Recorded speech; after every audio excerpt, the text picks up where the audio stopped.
সম্পূর্ণ বালি ছাড়া খুব সুন্দর মচমচে বাদাম কিভাবে ভাজা যায় সেটাই আপনাদের সাথে শেয়ার করব, আর আমি কিভাবে ভাজি সেটাই শেয়ার করব। সো হ্যালো এভরিওয়ান, আসসালামু আলাইকুম। সবাই কেমন আছেন? আলহামদুলিল্লাহ, আমিও ভালো আছি। তো আপনাদের সাথে আমি আজকে বাদামের রেসিপিটা শেয়ার করব। তো এখানে বাদাম ভাজার জন্য প্রথম আমি এখানে নিয়ে নিয়েছি 1 কাপ পরিমাণ বাদাম। 1 কাপ বাদামের সাথে আমি 1 কাপ পরিমাণ নিয়েছি লবণ। তো লবণ দিয়ে আমি আজকে বাদামটা ভাজবো। লবণ দিয়ে বাদামটা ভেজে নিলে একদম সুন্দর মচমচে বাদামটা ভাজা হয়। তো প্রথম আমি 1 কাপ পরিমাণ লবণ ভালো করে একটু নেড়ে চেড়ে অল্প আছে বালিটা গরম করে নেব। তো বালিটা গরম হয়ে গেলে আমি বাদামগুলো দিয়ে আমি অনবরত একদম নেড়ে চেড়ে বাদামগুলো ভাজবো। বাদামগুলো নেড়ে চেড়ে ভেজে নেওয়ার কারণ হচ্ছে ভালো করে বাদামগুলো নেড়ে চেড়ে না ভাজলে একদিকটা বাদামের পুড়ে যাবে আর একদিকটা কাঁচা থেকে যাবে, তাই ভালো করে নেড়ে চেড়ে আমি বাদামটা ভেজে নেব। আর যেহেতু লবণটা একদম হিট হয়ে থাকে সব সময়, যেহেতু বালির মতোই লবণটার কাজ করবে, তাই কিছুক্ষণ আমি চুলার আঁচটা একটু মিডিয়াম করে দিয়ে নেড়ে চেড়ে নেব বাদামগুলো।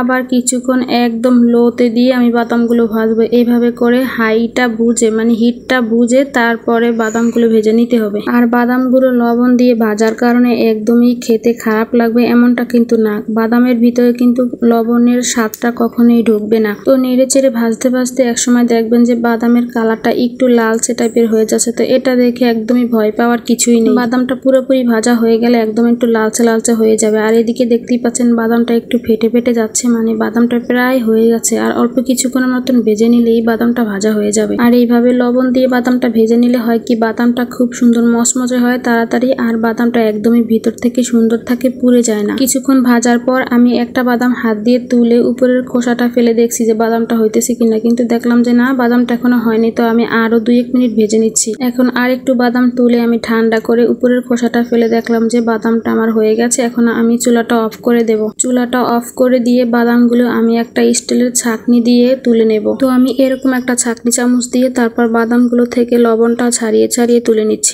যেহেতু লবণের দানাগুলো একদম ছোট ছোট, আপনারা চাইলে ঝাঁপিতে করে নিতে পারেন, কিন্তু প্লাস্টিকের কখনোই না, কারণ প্লাস্টিকের ঝাঁপি পুড়ে যাওয়ার সম্ভাবনা থাকবে।